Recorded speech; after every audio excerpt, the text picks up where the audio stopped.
Science 286. My name is Jack Purdy. I am the showrunner slash editor and something and podcast host here at Science of the Southland with Jake Grant, who uh Jake, we're gonna have a big sort of milestone when the NCAA championships come back to the McCauley Aquatic Center. Because that's where I've remembered you were a living person. I don't mean that derogatively. I'm just like, oh yeah, right, that guy's around. And then Deadbed Akshay, and then what do you know? We're still doing this stuff almost 3 years later, 4 years later. You never know who's gonna come back into your life at random times, you know. I feel like this portends me bumping into somebody random from high school or middle school next week or something like that, Jack. I don't wish that upon myself, at least knowing who was in my middle and high school years. But maybe I wish that I don't know what your deal was up there in the Hey. Illinois lands, but hopefully good enough. Um, Hmm. We've got the Georgia Tech and Virginia Tech Techmo Bowl game to recap. We got some volleyball to recap. We've got some tennis. Looks like tennis happened. There was a tad bit of golf news, and then we'll see what else comes to mind while we're talking here. I wanted to lead the football portion by noting that we had a lot of former head coaches on the field or at the game this week because it's the 50th. This year is the 50th anniversary of the Bobby Dodd Trophy, which is the award for best head coach in the country. And there are five Georgia Tech coaches that have won it, not specifically at Georgia, while coaching at Georgia Tech. Of note, Bill Curry won it when he was at Alabama, but he was still honored for winning the trophy at or as a Tech head coach at one point or another. George O'Leary won it while he was at Tech, uh, and then who am I thinking? Bobby Ross won it. Did Bobby Ross win it? I'm forgetting. Anyways, Bobby Ross was honored. Paul Johnson was honored. He had won it when he wasn't at Tech.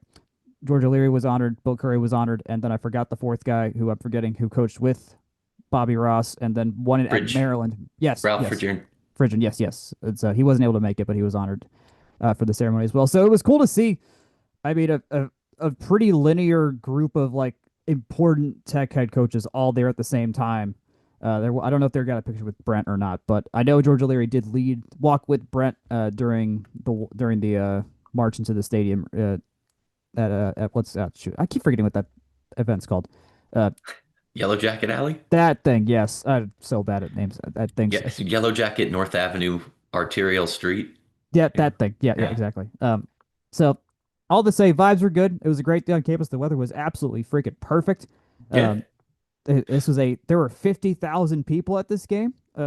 Biggest crowd in what since 2018, I want to say Is was the number. is that ticket sold? I think I heard that stat in the press conference. But is that ticket sold or actual scanned? Because it looked like the Yeah, corners, like there was more filled in the corners, i.e., like they sold those tickets, so it yes. wasn't just like the whole corner was empty. But it didn't Right. exactly look like it was, you know, It's elbow to elbow the whole I, way through. I at So, least on the west side, it was definitely I got word from folks in the 200 level that like they were barely sitting in their own seats that they bought hmm. kind of level of cramped. I do agree that the north stand didn't seem filled in to get to that 50,000 number. The east stand was very delightful, was very well filled, I would say, like Hmm. at least from my view. It was like, okay, normally that kind of you would see the corners not perfectly filled in all the time. So, I feel like but I feel like the student section also like smooshes towards the middle too, you know? yeah, Like it's yeah, they do. that's where you wind up with like that Yeah. corner situation thing. Student But section was very full though, which was always good to see.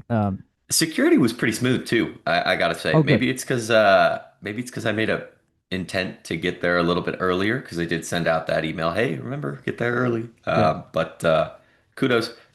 Everything was pretty smooth. It was a beautiful day.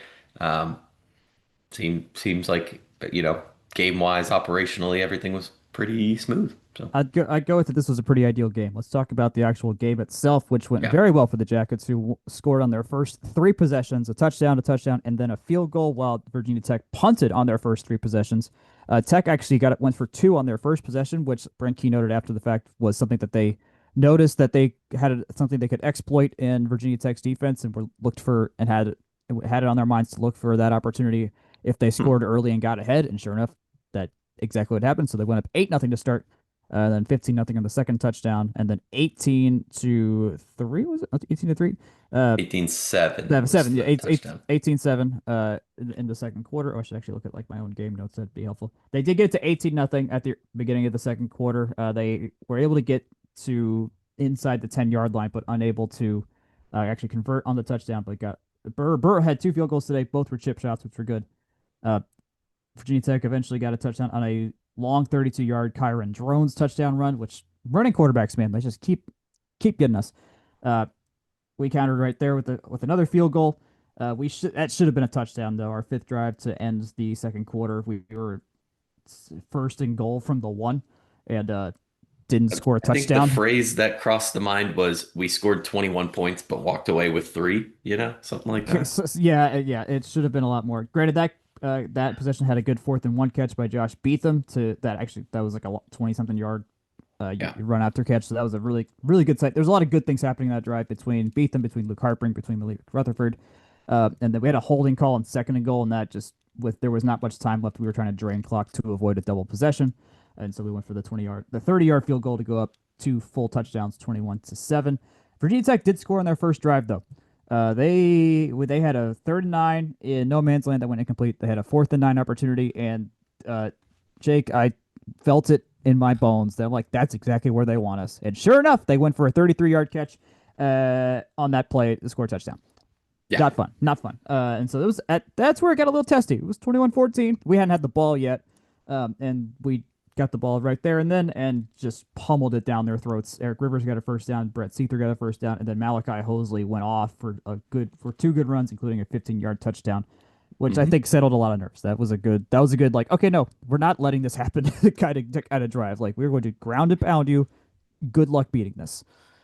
Well, it was just very, you know, uh, methodical. And I think Yes, yes. a good methodical drive with some explosive plays, the fact that they did it in 6 plays to go 75 yards for that touchdown was fast. Yes, It yes. felt fast in the stadium, but not in a, oh gosh, they scored too quick. Obviously, it's very early in the Yeah. third. Not really something you're going to be worried about that early, but it's hey, when this offense is clicking, they can really do some good stuff. And I feel like that's the kind of drive that maybe we haven't seen a lot of yet this year. Maybe you can push back on that.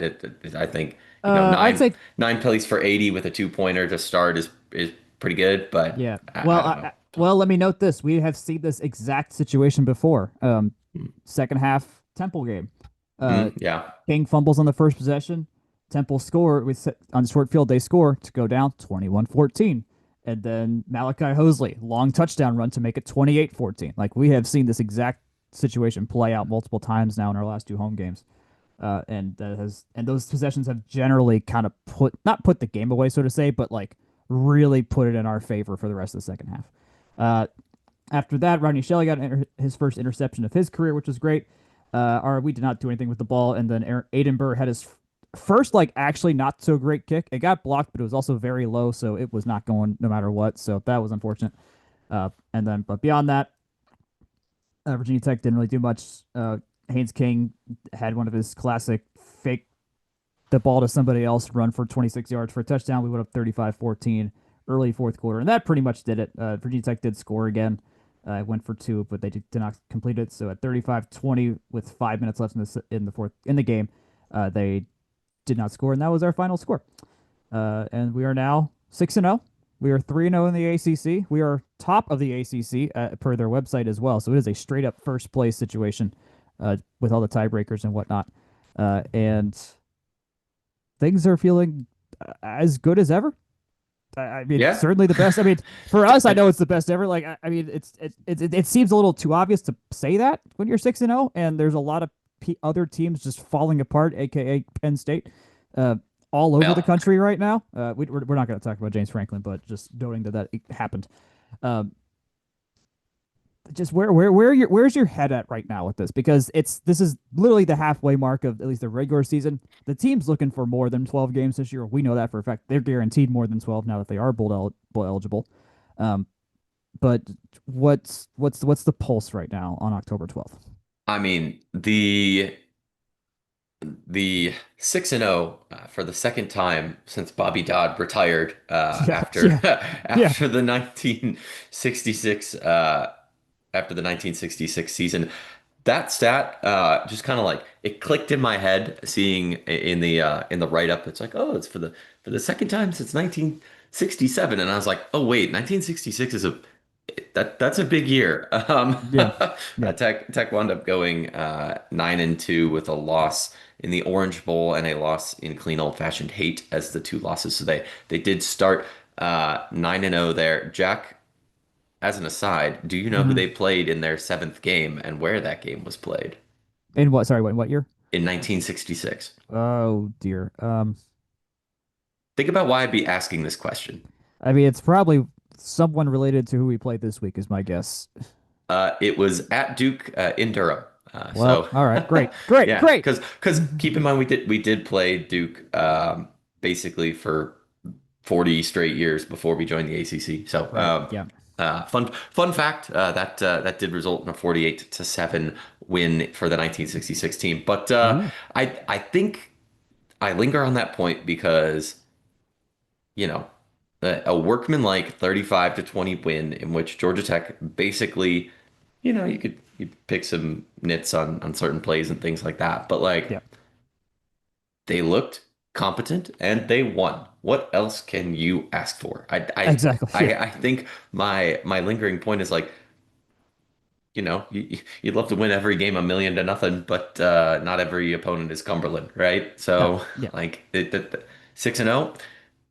Yeah, who knows how or when it's going to come around again. So, enjoy it. There's things to work on, but there's things that are really, really, really going well. So, especially if we can see a couple of more drives that look like the six play 75 one that I noticed, or the Yeah. first one 9 plays for 80 with a 2 point conversion. Like those were examples of a Georgia Tech situation that's looking pretty good. And I don't think the defense would say they played perfect, but they've been pretty Yeah. consistent in terms of how they've handled Power Five opponents and scoring and things like that. You heard it a lot in the Ted Roof days, bend don't break, right? But like Right. if you can be effective, limit the damage, and just be good with the personnel you got, then you keep Well, clicking. And I think that maybe leads into the next point. So go ahead. I think I know where yeah. you're going Well, with the TF. the I think it was Kyle Eford in the press conference literally said their motto is "Bend don't break." So, Mhm. they are playing to that. They've allowed somewhere in the low 20s in terms of points for basically all of these games so far this season. So there is a line that they're hovering around in terms of points allowed. And we're not turning the ball over an extraneous amount these last couple of games. So these are kind of like it's not a unexpected 20 points or like a we're giving them extra. It's like no, these teams can get us through us. Kyron Drones, I mean, running quarterbacks have always been a problem for us. Like I'm not surprised that Kyron was able to make some good plays and get around us as well. Um, the mentality, I think what was impressed me the most out of the press conference more than anything was now this is a very minimal news kind of game for Georgia Tech. Like there's outside Yeah. of Amari Harvey, who at the moment who went down late in the game. He had to get carried off. He didn't put any weight on his ankle that looked to get twisted based on what I could tell from the press box. We don't have an update there. But aside from like that potentially really bad news, depending on how Harvey's treatment goes this week, uh, the thing that impressed me was that it was similar to the Temple game. Temple game, they were more like actually like bummed. This game was just like, okay, yeah, we did it. We know what we have to clean up. We wish we didn't allow any points because that's always the goal is a bagel, and we didn't get it. But for the most part they're happy where they're at, but they're not. They're so locked into the moment, into right now as a team that the problems of looking ahead. Like I remember Bowling Green. Like Brent Key admitted that like they looked ahead and didn't consider Bowling Green, and guess what happened? We lost. Uh, they have learned a lot of those lessons, and people were on those teams are still in the team now. It's how many seniors we have, and so they are. Best I can tell, they are very cognizant of like, yes, we know we're good, but they know they want to be better. Their goal is not to just be a good ACC team that maybe sniffs the ACC championship game. Like they're looking for higher things, so they know that right now they just have to be super grounded. They are truly taking it one play at a time. Kyle Eford admitted that he didn't know who we were playing next week until yesterday. Like he had Huh. no idea Duke was next on the calendar until someone told him at some point yesterday. Like that is how day to day, play to play they are right now, which is really good. I think that's a very healthy spot to be in, especially when you do it as an entire team and not just one maniac kind of thing or whatever. Mhm. So in terms of like mentality for being 6-0, they're not on their high horse. They are not assuming they are the best team. They aren't saying seeing that they're the number 12 team in the country and being like, hell yeah, we're number 12. Like it's a okay, cool, whatever. Yeah. What's next? Um, so in terms of this version of Tech 6-0, this is a very healthy version of 6-0, I think is my general point there. Uh, plus side on defense. Virginia Tech was 0-8 on third downs. If it weren't for those pesky fourth downs that they converted, which are the bane of our existence, and they stopped with just one more of those, I think we're talking a little bit differently about how impressive defensively they were. Kyron Jones is kind Yeah. of a known commodity at this point. I think our friend Joey Weaver, kind of just has mentioned in the past on his show and on Twitter, like how it's like, yeah, there's only so much you're ever going to get out of him. And his interception was emblematic of that. Just as a bad overthrow. We could get Yeah. behind in the backfield a decent amount of times. He had some just incompletions that just didn't do much of anything. So he's a he is definitely competent, and he can scramble, which makes him a starting level. But he is not the going to destroy you kind of quarterback for if you have a at least okay defense like we do. Um, Yeah. yeah. Yeah. I think that's fair. Duke's got a very athletic quarterback as well, so Yes. maybe a thing to start looking ahead at for next week. I do want to flag, of course, your classic like ESPN ticker type stats. Georgia Tech is the first ACC team to be bowling 6-0. All Mm-hmm. these good Mm-hmm. things. These are all accolades. So Yes. don't lose anything in the sight of it. Obviously, we are not about to go, be out there on the field. So enjoy it. Like this is a week for enjoying that kind of stuff. That's kind of how it's how I take it at least. But that being said, Duke's kind of a formidable opponent, Jack. I would say. They are a 1 point favorite right now, which Yep. I know they're good. They're good-ish. I remember last year's game where they came into Bobby Dodd 5-0, and we knew that they were not a good 5-0 team by that Yeah. standard, and we wiped the floor with them. Every single person that I know that like knows this team enough and knows the history of this team enough has been circling this as the trap game for us, considering Duke did not play this week. They like Yep. Wake Forest, they got to come in with the rest. We are coming in with a much better rest advantage than we did against Wake Forest, where it's just one game instead of 5 games coming in, and also a home game at that. So in terms of the rest imbalance, it's better weighted toward at least in our favor compared to that Wake Forest situation, which is good. Um, I just do not believe we are going to lose this game personally right now. I saw because we needed to see this game not be a dud. Like we needed to see this be competent offensively. We needed to see this Mhm. be a lot of the. I mean, Buster put out some tricks in this game too. Like there was a few nice little motion things with his GH counters and whatnot, and using tight ends. Like Luke Harpering was set up for success, and he had a lot of success in this game with his catches that were important. Uh, And so- yeah, I was gonna say I think that's key, right? Is you want to be able to slowly or however pace have diverse play options that you can go to yeah. and in breaking it out. One thing before I forget, so I like checking my priors, looking at Ken Massey's site, Hmm. just to kind of see who's favored, things like that. And we've actually increased our odds on his site by 2% relative to Okay. where we've been sitting the last couple weeks. Still a 47% chance of a Duke win in according to his ratings and rankings, but generally I've found that he's a little bit lower on Tech just from how everything gets put in the pot and mixed up. So I kind of Yeah. like it as a useful bellwether, but I'm kind of in the boat with you. Like if Georgia Tech's executing, like I don't see why Tech It really couldn't freaking win, good. you Yeah, know? no, I mean we've seen time and time again. I mean, using the Georgia game as our barometer, when we execute against teams like that, we are Hmm. pretty freaking good most of the time. And we could afford to allow 20 points like we did in this game. Like 20 shouldn't Yeah. guarantee you a win, but it's like okay, Virginia Tech has one more good drive. Now you're talking 28 points, and that's a usually should be enough to at least have a good shot at winning. But if we can put up 35 comfortably, like we did, effectively like we did, Yeah. that's good news. I'm not trying to put the cart before the horse. I do believe that. I mean, the idea that this is a toss-up kind of game, it makes absolute perfect sense.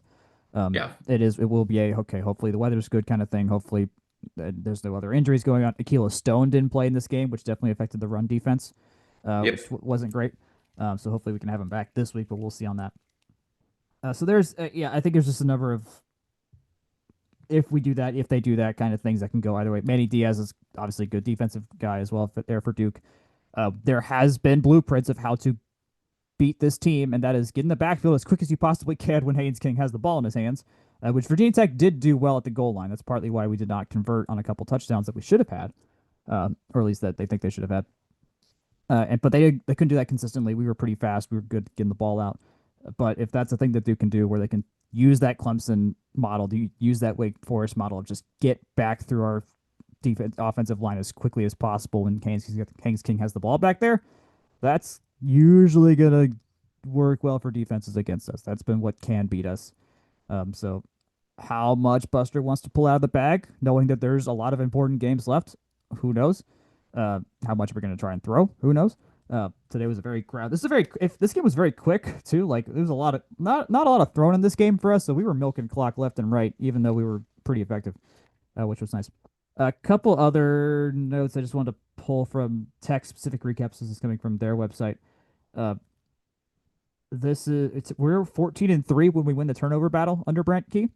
Now it's just 1-0 in this case today, but or yesterday, but that's a good sign that when we are not making mistakes, we're actually good enough to like take care of teams. I think that's an important thing there.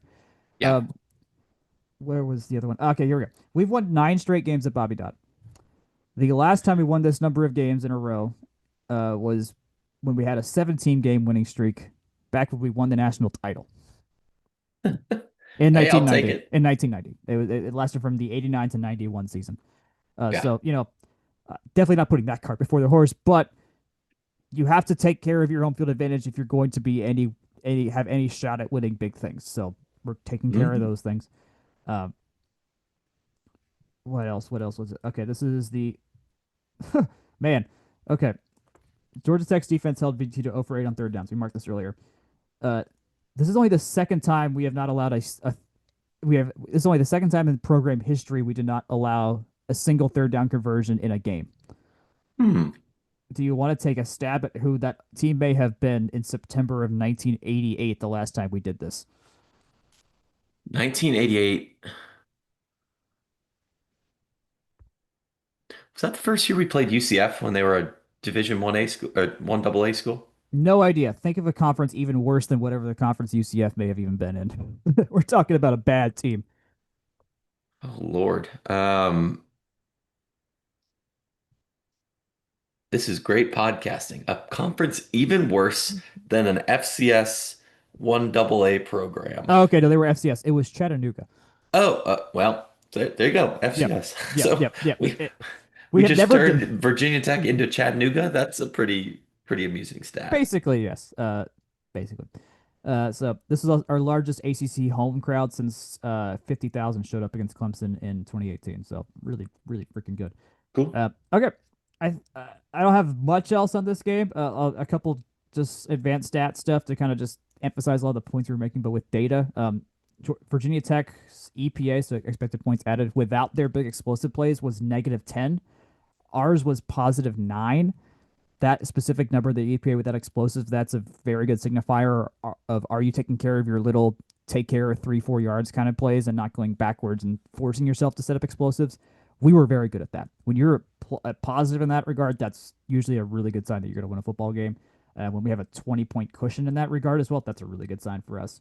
Yeah. So I think that's more than anything. That's like the eye test we all saw. Like yeah, we just kept grounding. We just King was good on the ground. Jamal Haynes was relatively good on the ground. Malachi Hosley was great. But when we're doing that kind of thing, that's a very good signifier that things are working, things are in sync, that we want to be in sync. We were 90th percentiles in a bunch of good categories that we want. Only 5% explosive play rate, but you don't need to have a high explosive play rate when you're just moving the ball consistently every down. So that's fine. Yeah. Red zone success rate, not great when you have 2 field goals. Don't want that. Have it great was good. 13%. That's ideal. Um, we had a good punt return by Eric Rivers. One of the I forgot this. The Eric Rivers punt return was actually kind of notable. it was 42. It was a 42-yard punt return. That was the longest we've had in over 10 years. A 44 Really? yarder. Yeah, it's the longest by a Jacket since Jamal Golden at 44 yarder against Tulane. Good grief, Yeah. man. Uh, What a time. I mean, we didn't play special teams for like half of those years though, so I mean that makes some sense. But nonetheless, hey, fine, good teams find ways to do stuff like that. So that's where we're at. Yeah. Uh, Also, good teams win. Great teams cover. Covered the spread by a half point here. Just that's gotta note it. Gotta note it. That's good stuff. Um, The as per the implied odds of Massey to hit that just one more time, the most likely outcome for this team is still 9 wins, 32.8% shot of that, but 10 wins is an even 30% odds, with varying sloping curves away from either of those. So carts and yep. horses and whatnot, but next week will be big. Next week will be It it really, would. really big for that. So. Yeah. Yeah. Do you have any other ACC things you want to touch on before we move on? I think Pitt might be okay. Maybe FSU's in quit mode or something, but It's that's not. that's They're three not out. conference. I Go was ahead. gonna say that's three conference losses for him now. Yeah. So Charlotte's probably off the table if you're Florida State, especially with looking up at Miami and Virginia, who are, at least for now, looking pretty good for that. So. Yes. Um, Yes. who's to say? But yeah, I think maybe Pitt's good. SMU quality. I think Clemson came out and beat a bad Boston College team, Yeah. and then Wake looked pretty competent out on the road. So a short slate this week for ACC teams in terms of games. With Yeah. 18 in the conference, it feels weird to only have 6 games involving ACC teams on the schedule Yeah. this week. That is weird. I think one thing I want to note that I forgot to note earlier. We have entered a point where a loss no longer like psychologically damages this season either. Like Yeah. we've built up such a nice cushion here with six now. Granted, again, long way to go here. Uh, but we like it whenever if a loss comes, we have taken care of business in enough situations to where we have a lot of respect nationally now. So Mhm. a loss to Duke will not be looked as a big red scarlet letter on us at all. If it's Boston College, yeah, there's gonna be questions. But this Duke game, there's a lot more forgiveness that will come from a loss, assuming we play close to our standard, better than our standard. So Yeah. I think that's a comfort level I have entered in now. I'm not expecting everyone else to. I know I'm a much more optimistic Tech fan than most out there in the world. But that's a place I'm inhabiting. Uh, Also, just this is more just personally. No human being is that's a football coach is worth spending $49 million for being fired over. I'm sorry, that's some of the stupidest uses of money I could think of. Uh, in general, Penn State football's not that bad. You can save $49 million and still be okay with James Franklin. That's my take here. I saw this somewhere else, but like, just put that money into like the player compensation type thing. Get Something, get man. some Like dudes. Like, I mean, yes, I know the track record. Like, I don't. They know they can win a national championship. They were one game away from getting there last year, um, and it's a tough conference and everything like that. But, it feels godly, it feels very European soccer. This quick of a hook. Like, yeah. I don't know if that makes sense, but I don't No, know I a hear lot you. about soccer. You know much more than me, but I feel like I'm always hearing about like after one year, so and so out at such and such place. I made hell. I mean, I expect that shoe to fall in Atlanta down the road at Atlanta United in about a week and a half too. So, but they've won fewer games than Georgia Tech football has this year, and they started playing soccer in February. Yeah, that was a long time ago. Yeah, that good God. Anyways, that's my one rant I have. Please don't spend $49 million on something like that when there's other things out in the world. Uh, okay, before we get to volleyball, let's hear from our dear friends at Section 103. Yeah, Jack, I don't know if we've talked about this, but there's a fourth Section 103 Oh school. yes, Yes, Kennesaw State. If I didn't mention it last week, then I sure need to mention it now. That, like I said, four for Stephen and the gang over at Section 103. I'm kind of Kennesaw agnostic, but there's some great designs over there, as one would expect. There's a KS with like owl wing polo. If I was a Kennesaw State guy, that'd probably be right up my alley. But as always, very quality stuff over there. They've launched LSU, Georgia Southern, and Kennesaw State in the last year. One thing to note, free shipping is now free shipping on orders over 100 every day. Keep that in mind. But use code FTRS for 10% off. Tell them we sent you. That's section103.com. New stuff all the time, including new Georgia Tech stuff as well. The original Section 103 school. Check them out at Section 103 on Instagram as well. Jack, what else we got? We got some volleyball that happened this weekend. We got the Duke North Carolina stretch of games. They're a travel partnership. We beat Duke 3-1, 25-16, 25-19, lost the third set, and then won the final set 25-16. That was a great game. Duke is not that good. I'll be very clear on that. We should have won, and we did. Arguably should have swept them as well. But the important thing was they are not good enough to the point that both Lamine Mambu and Anya Fyodorovic got career highs and kills that game. Mambu got the 20, which set her career high, tied the season high for Tech by anyone. Nobody Espana had 20 against Ole Miss. And then Fedorovic got 17 on three hits. She hit 314. Mambu hit 350. Easily their best games. A lot of good hours to swing out. They were doing so well. This and also of note, Larissa Menges did not play. She is hurt. I don't think we're gonna see her probably soon for a while, based on the vibes there. Anna Bozy was also out this game, but she hasn't really been appearing. Itzal Lapoyo was also out for this game, so it was a very tight lineup. Like a 6-2 wasn't really feasible with Lapoyo, and so it was just a starting seven, and then Laura Bieleski would show up in her normal rotation to play in the back line. Uh, This looks a lot more like a vintage Georgia Tech box score with that, yes, you yes, know? yeah. It was not. This was out of circumstance less than choice to predicate that, but nonetheless, yes, this was. If you showed 2022 Jack and Jake this game, they'd be like, "Yep, that makes sense. That Yep. everything looks like we thought it would look like." 3-1 win over Duke featuring a very short lineup. Yeah, that's pretty standard stuff there. The blocks look good again, by the way, just in terms of total Yes, numbers. So yes. Garibaldi, Despagne, good job there. That's something that we've keyed in on. So Yeah, yeah, Garibaldi's both been great at there. and I would say this feels like the first like yes, relaxing type win in a minute. Is that a fair take? I mean, Yeah, obviously you don't want to drop one, but with how this team's played, I yeah. don't I think you mean, can qualm the that. So yes, it's also like the first like somewhat easy opponent they've played in a long time too. Like they yeah, had SMU and Pitt last weekend, and they were both ranked, and they both took care of us in the ways that they were supposed to take care of us. So I think it was just they. I'm relieved that they took advantage of the team that they had an actual real shot to do so against.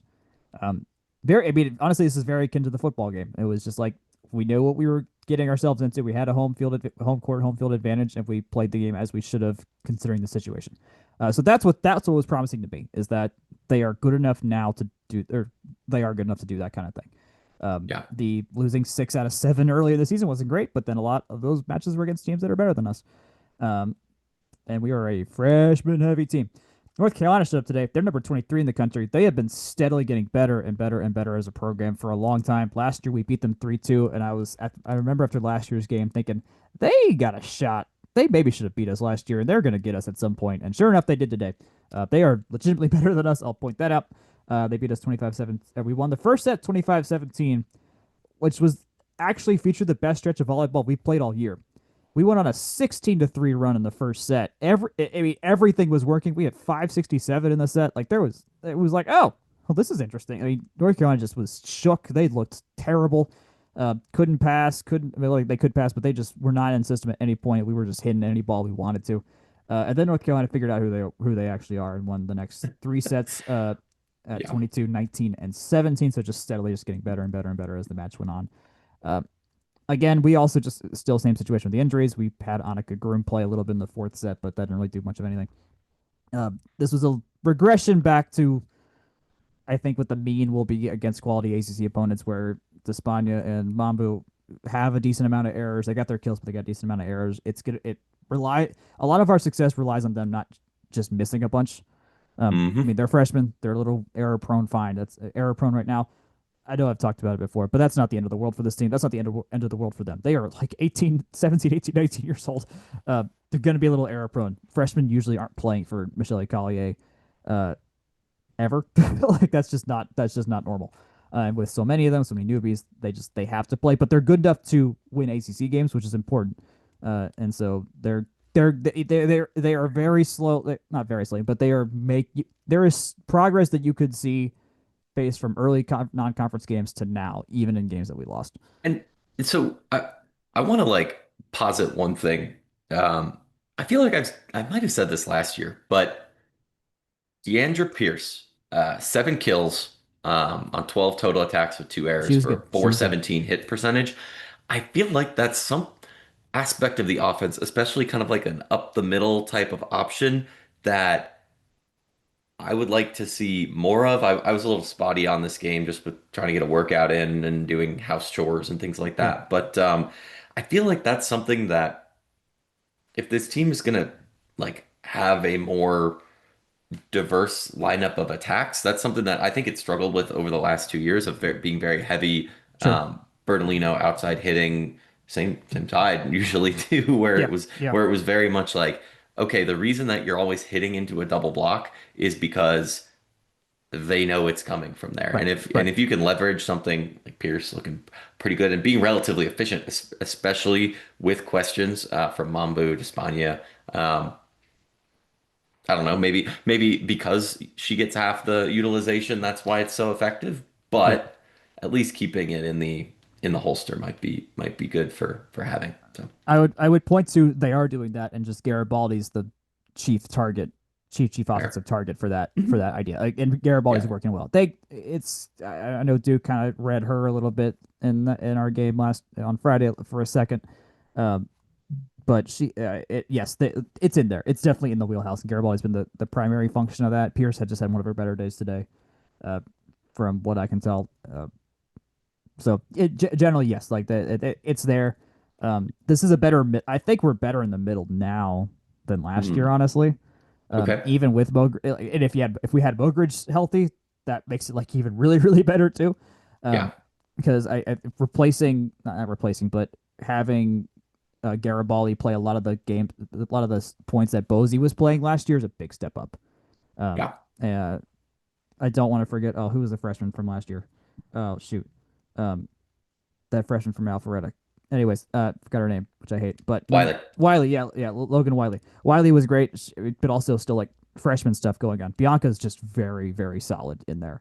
Um, so in terms of just base level of where this team is at now in the middles, it's good. If we had this year's middles with last year's outside hitters, we're talking we could possibly beat Wisconsin last year. Would be my guess. At least have a better shot at it for sure in that round of 32 match in the tournament. So.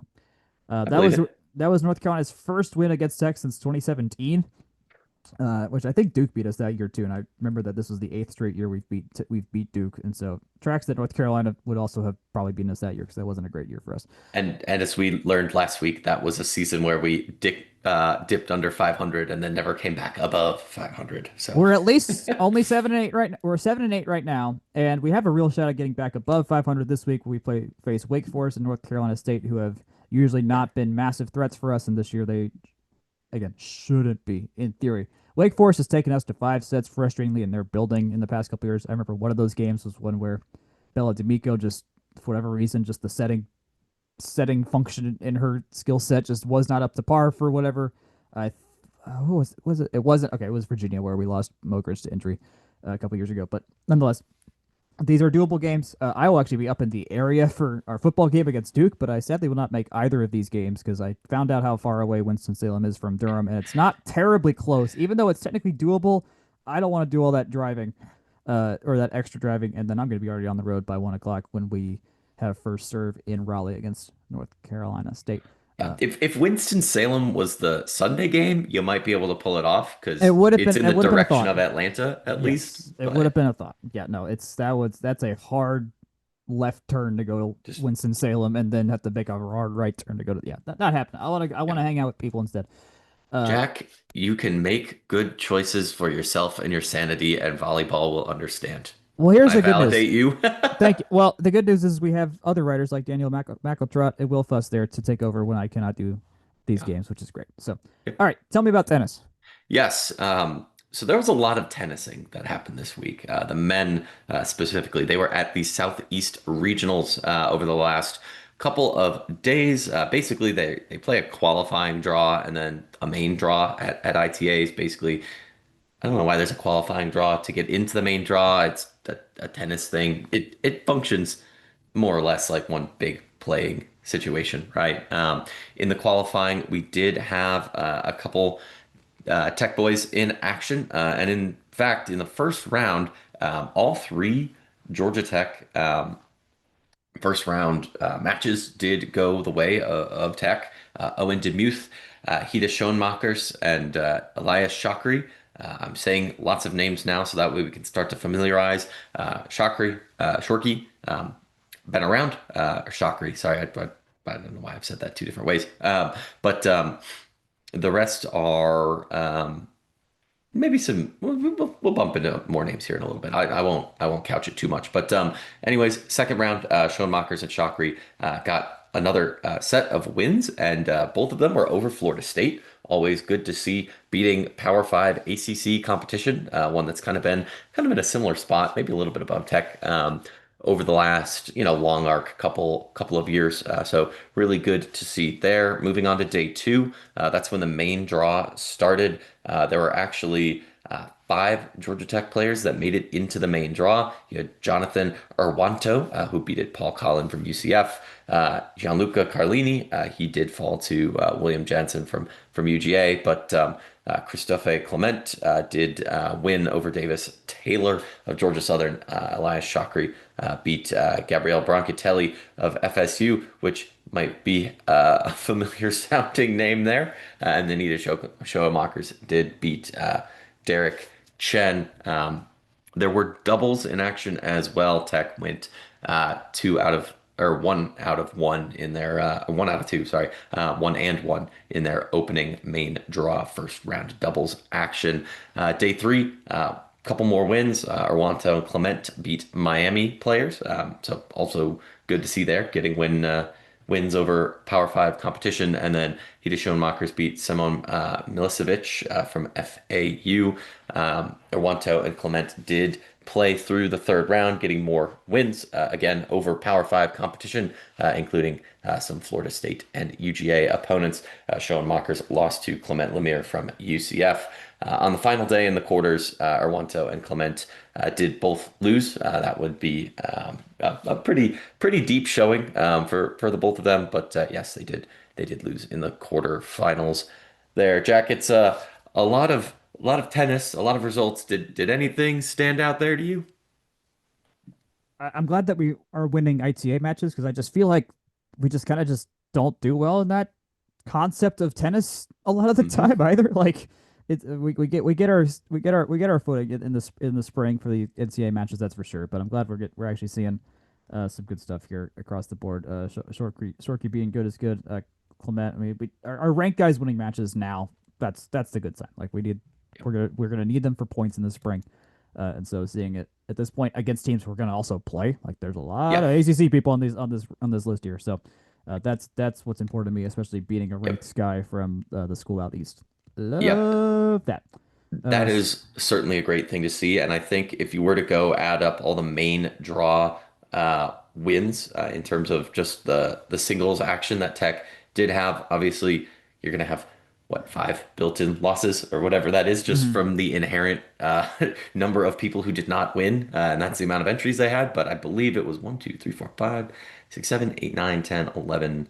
Yeah, 11 wins. That's pretty good. That That's works. pretty good showing. And beating the guy who transferred away to go be a grad transfer at FSU, who did have a number next to his name, I'm sure felt good for Elias as well. So Not bad, not bad. yeah, They They go to Rome. I assume this is Rome, Georgia. They're going to Mhm. at the Yeah. Rome Collegiate Invitational at the. I assume it has to be at Barry College because I don't know what else. Yeah, that's Barry. They Uh, they host the ACCs up there, I think sometimes too. Barry at does, Barry, right? Yeah, really? I think it's a pretty big facility. Hold on, let Well, me I mean, see. it is the biggest campus in the country, so like that makes sense. But that's because it's a lot of woods up there and stuff like that. But uh, The, the Rome Tennis Center at Barry College. The huh, ITA Cup is held annually at the Rome Tennis Center in Georgia. That's D2, D3, NAIA, and junior college. Rome Tennis Center is chosen as D3 national championship hosts. hmm, Home of 2022 ACC Tennis Championship. So yeah, they got a nice little setup up there. I knew it rang a bell. It's a huge complex. Like if you look it up, huh. Jack, like Rome Tennis Center, it is like you know those baseball or softball complexes where there's just like 20 baseball Yeah. diamonds. It's It's like like that. that, but tennis courts. I see. Okay, that makes sense. Hmm. Yep. No wonder they're good for that kind of stuff. That's cool. Yeah. Mhm. Never know what you can find here in the state of Georgia. Uh, Yeah. uh, Speaking of more local Georgia stuff, our swim and dive team had their dual meet against Emory, who for D3 they're really freaking good at as a D3 school. So it's not a nothing that we beat them handedly. We should have beat them handily, but this is a at least a good check mark on the season that we could take care Yeah. of Emory. The guys won 218 to 81, and the gals won 185 and a half to 111 and a half. Was there anything notable there at all? I mean, we're not at team records speed yet by any stretch of the imagination. So this is early swims here. I was going to say there was about a 0.0% chance that Georgia Tech was going to be getting any A cuts, let alone Yeah. any records type stuff. I did want to put it out there. The men for Emory did get second in D3 last year, and I'm pretty sure the women were pretty close off the top of my head. And if you give me like 2 more seconds to stall, I'll get Mm-hmm. you the actual result. But it's D1 versus D3. You want to see the win and the handiness of it. But Yeah. yeah, certainly no slouches. I think it's cool that swimming and cross country and track have these kinds of um, non-siloed experiences, right? I Mm-hmm. think we see a little bit of it in maybe some exhibition play for some of the other sports, but you know, just getting out there and seeing cross country race against Emory and Georgia State and Kennesaw State and local interest is perfectly good. But when I say interest, we've got a very I would say intriguing, possibly weird swimming event coming up this weekend. Jack, Uh, have we y- talked about the dual meet tournament yet? we have brought it up in the past. I don't know if you. I don't know if you were here when we had actually like talked about the teams involved when it was announced. This is why I am actually like not happy that I am out of town for the football game this weekend because I would love to just watch this go down and it's just like swimming has me and Jake are nerds in this regard of like knowing the what swimming needs, the ins and outs of the business right now. Uh, Yep. they have needed just the sport as a whole has needed a way to get engaging and seem interesting beyond every 4 years, or if you pay attention enough to watch world championships. And the Mhm. collegiate level is very interesting because it's the best proxy in the world for where the rest of the global teams are at because a lot of those Yep. swimmers come and swim in America and swim for the really good coaches here we have on the state side. And so these meets like this are as good as you're going to get on a global level of head-to-head ish kinds of things against programs that develop a literal Olympic medal winning talent. Yep. The fact that we get to host this event, this also is a very good. Not that we need a test event, but we host NCAAs and ACCs this year. So having a okay, get the engines running on the execution event side. That's good for us to have this. Yep. Who are we swimming against in this dual meet tournament, which I believe is a bracket style 8 team tournament? It is.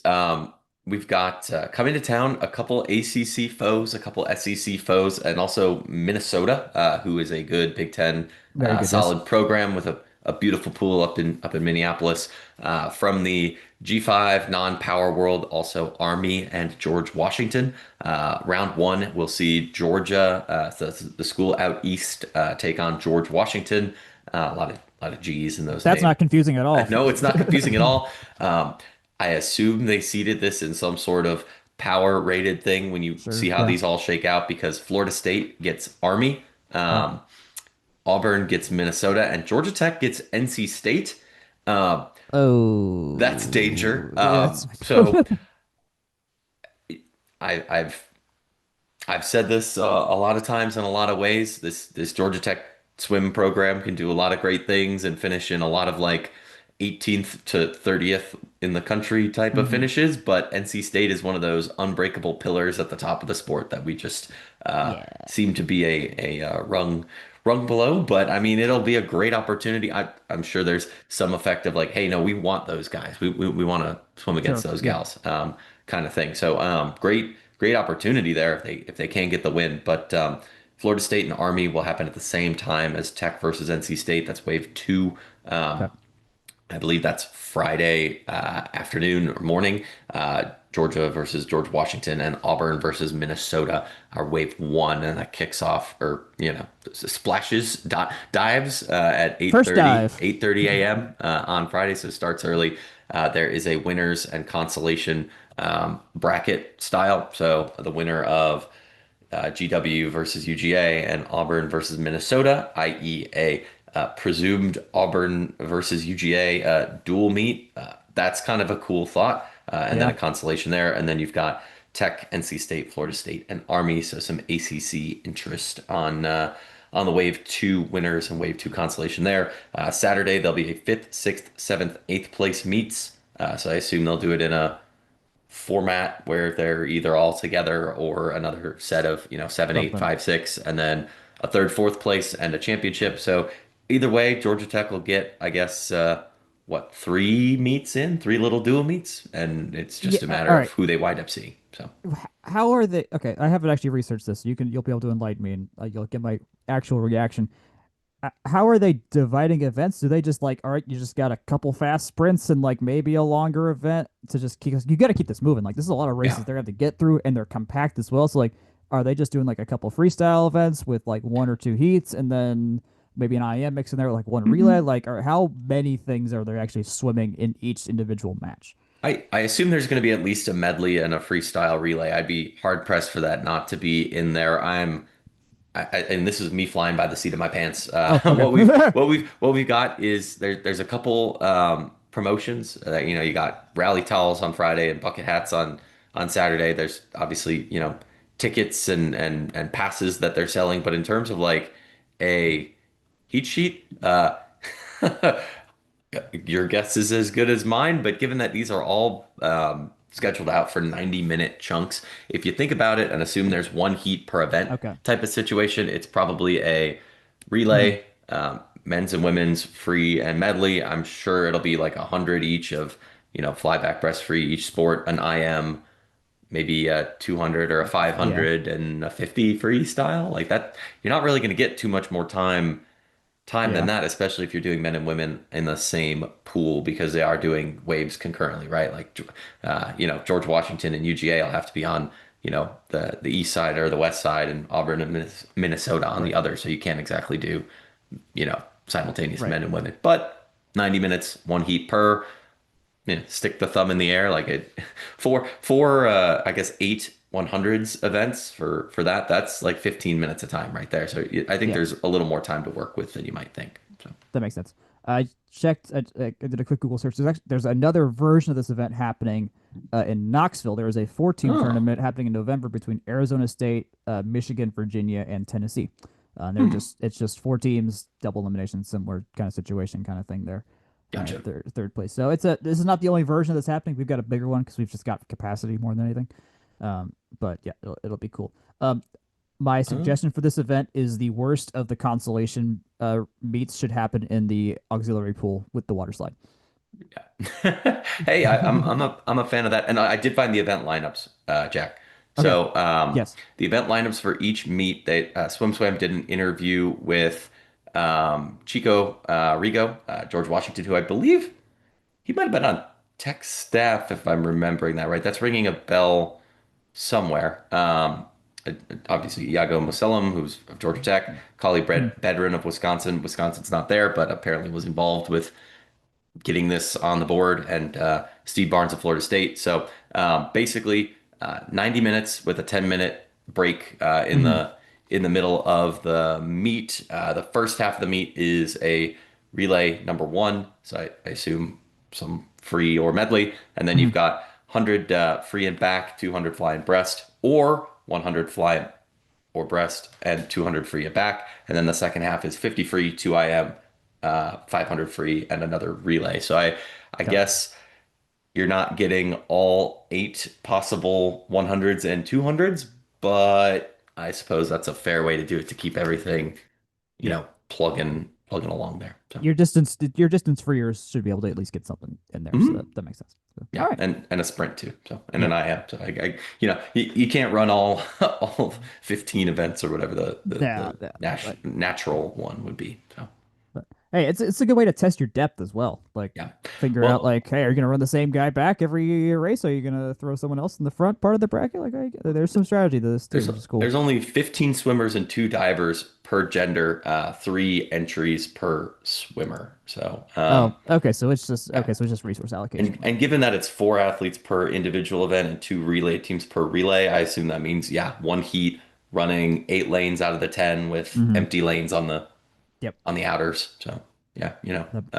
it kind of interesting. I'm very uh, intrigued by all of this. I think with the way the sport's going, and I do want to dwell on this just for a minute, is swimming's rosters are a lot smaller than they were Yes, this just is because true. of Yep. certain changes in the sport, and we don't have to get into too much of that. But I think 15 swimmers is pretty pencils out kind of similar to, a actual championship roster. And Yeah. if Yeah. your actual championship rosters are looking more like the rosters that you're working with every day and in Mm-hmm. Mm-hmm. normal regular season meets, like I obviously want, everyone to get as many opportunities as possible in the sport, but I think it's also maybe a little bit more realistic, tightened up, makes regular season a little bit snappier. And if something like this works and has some good interest from teams local and from a little further afield, then I think it might be pretty good for the sport. I mean, if something like this works, then I think it'll be Yeah. really cool. So Yep. Yep. That makes sense. Let's wrap up quickly here to finish. Hiroshi Tai and Ben Reuter recently were playing for what is this? The Eisenhower Trophy.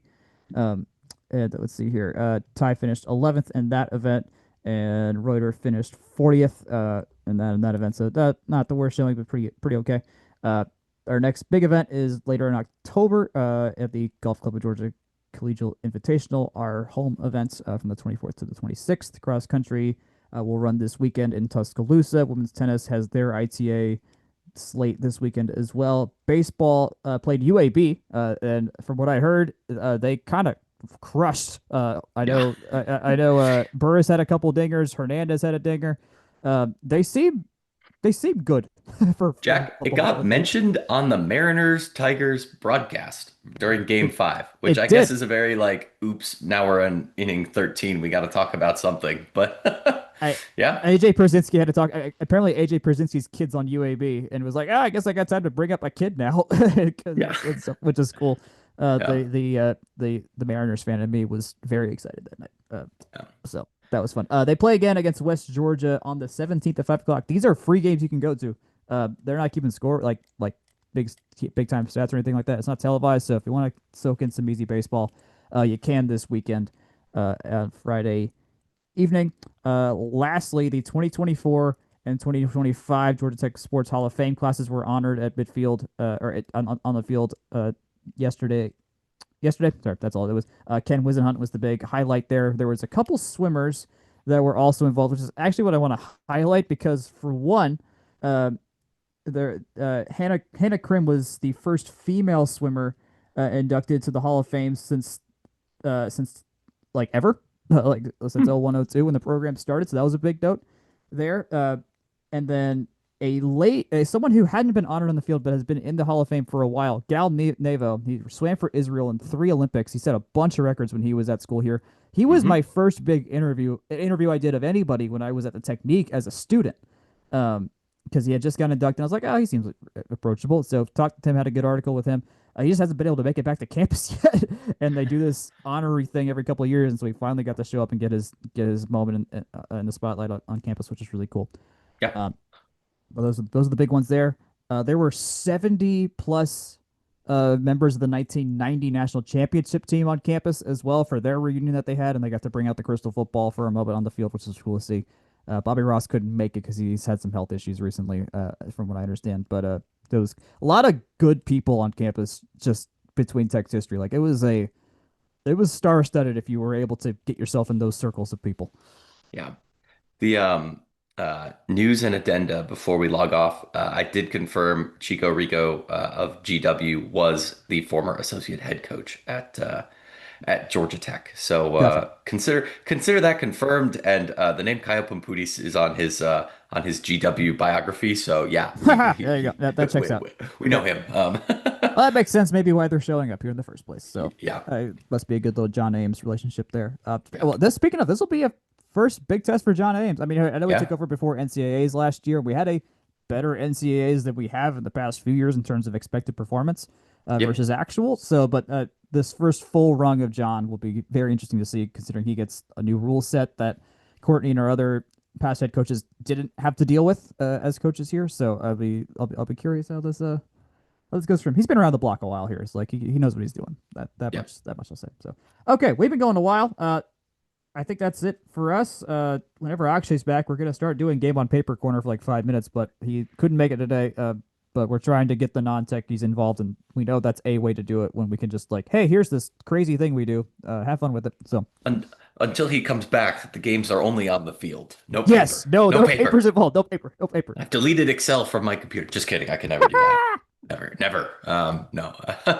Until we talk again, from the find us there. Email us from the You can find me, Jack, Akshay, Game on Paper, Twitter, Blue Sky. Just give us a search. We're all around. Section 103 is at section103.com and at section 103 on Instagram. You can find us on Instagram at From the Rumble Seat. We're on YouTube and Facebook with that handle as well. Remember, we are on all of the podcast distribution systems. Tell your friends. It is the best way for folks to find out what we do over here. It's an exciting time in Georgia Tech athletics between all we've got on the gridiron and elsewhere. But until we speak again, we'll catch up next week. Good night, good luck, and go Jackets.